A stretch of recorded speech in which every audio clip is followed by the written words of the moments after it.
Hi creative friends, welcome back to Kelly Does Stuff. Today we are going to talk about Realistic Water, a product by Woodland Scenics that you can use to create a variety of water effects for your villages, rivers, lakes, ponds, swamps.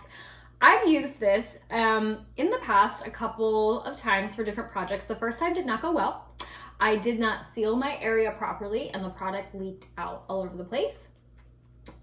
Learned my lesson, and after that I have done some small water elements like a swamp in my Halloween village, and it really worked out great. Liked the product, got exactly the look that I wanted.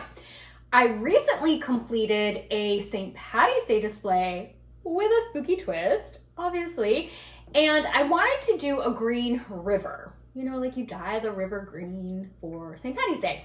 And I thought, okay, well, let's go ahead and use this product for a river. And it was really, it's big. It's the biggest water feature element thing that I've ever created before. And it was interesting. I thought I would just share that process with you. Things that I thought were successful, things that worked well, things that didn't, just kind of my overall take on using realistic water for a big water feature like a river. And I also thought maybe we could have a conversation about realistic water. If you have used the product, things that worked well for you, maybe things that we all need to know, like we could all just learn from each other about this product and share some other ideas that you have to create water elements for your villages. So let's go ahead and just talk about realistic water. Okay, let's dive right into our green river. So the first thing I'm doing is using this XPS foam to create the shape of my river and also to contain the space of the realistic water. Now you're going to see that I'm going to add some styrofoam to the short ends of the river using some hot glue. I would prefer the look to have my river open-ended so that in your imagination, the river is extending beyond the actual physical display that I am creating. To do that, what I have seen people do is create a temporary barrier on any open-ended part of your water feature or water display that you are creating. You can create a barrier that's going to contain that realistic water while it is wet until it is cured, and then once it is cured, you can pull that barrier off. I've seen people use kind of like a clear hard plastic to do this. You attach it to the edge of your styrofoam or the edge of your display.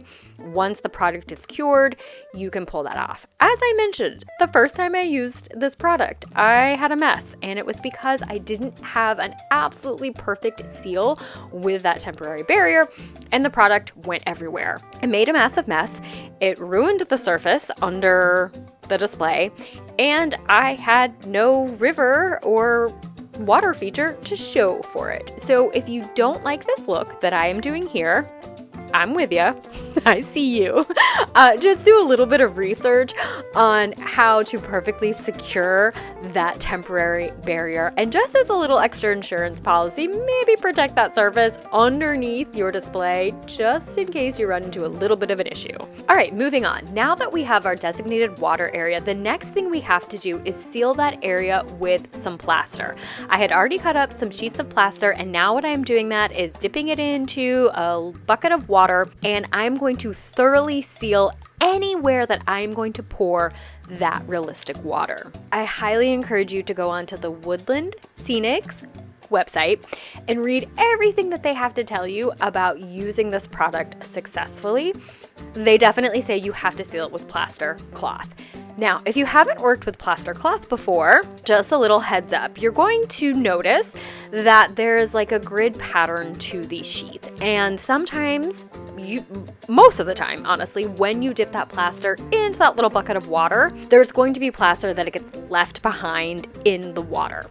So when you go to apply that sheet, you're going to see basically just the grid lines. You're going to have just the sheet. There's really not going to be the plaster there. So what you're going to want to do is go back into your little bucket and scoop out the plaster that has settled at the bottom of the bucket and go in and fill anywhere that you are seeing that grid pattern. I'm going to use that plaster from the bottom of the bowl to seal the corners really well, anywhere where the styrofoam is meeting those top pieces and the bottom pieces, and just overall use that plaster from the bottom of the bowl to make sure that whole area is sealed really, really well.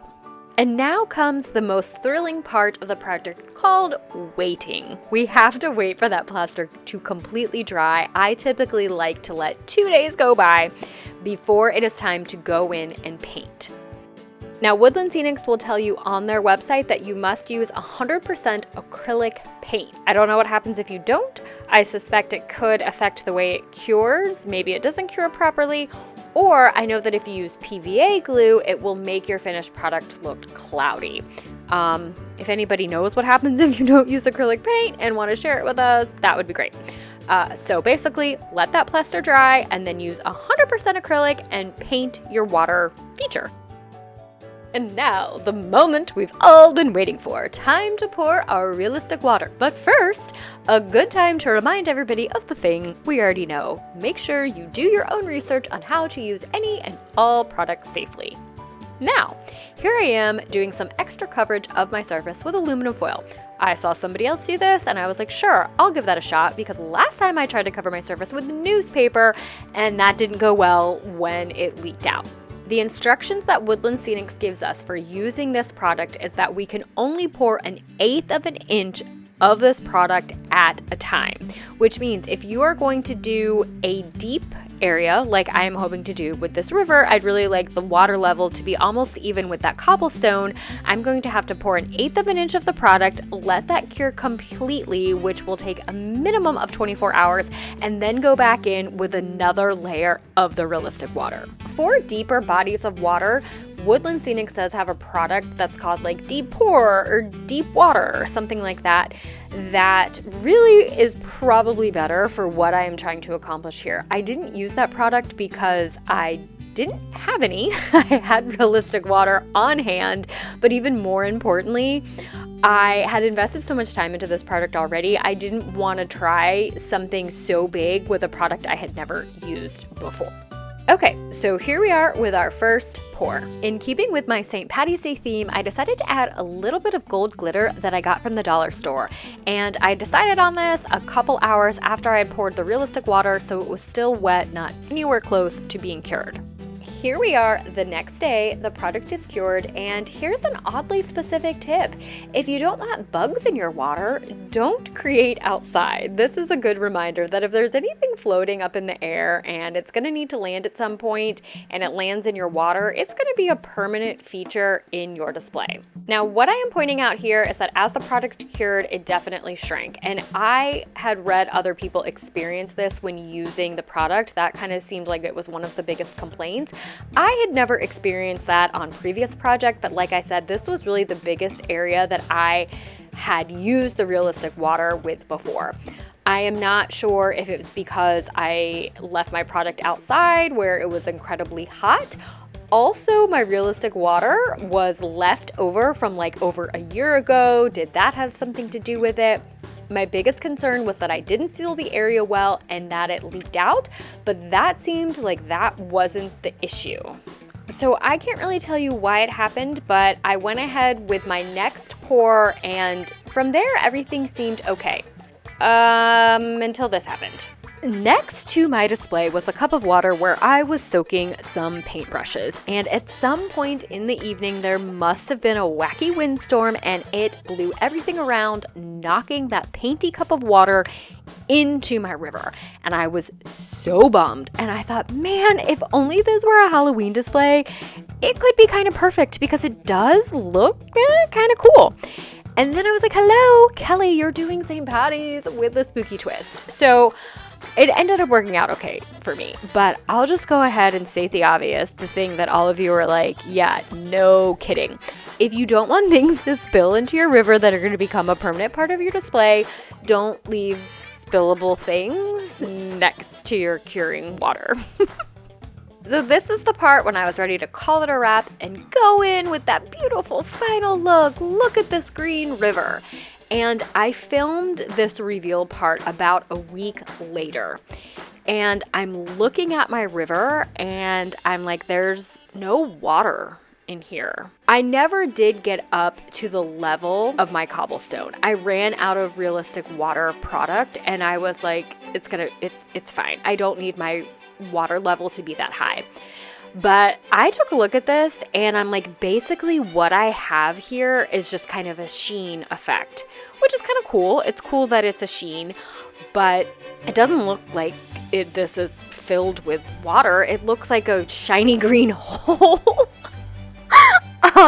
So I have some theories as to why this happened. So I bought more product, I created 2 more rivers, and I'm gonna do an experiment. So if you are curious, come back for part 2 because I really wanna see if I can make realistic water work in a river this size. Now, some of you might be saying, no, you can't. You need to use the deep pour, you need to use resin, and I do believe you. I won't debate you on that, but I don't know. I just sort of have this thing where I learn things the hard way. I learn by doing, like I have to experience for myself that this is a bad idea and doesn't work.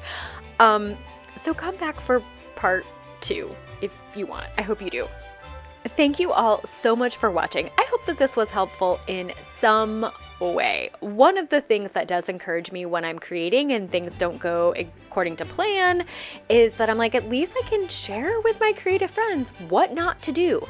And I definitely think we learned some not to do things in this video.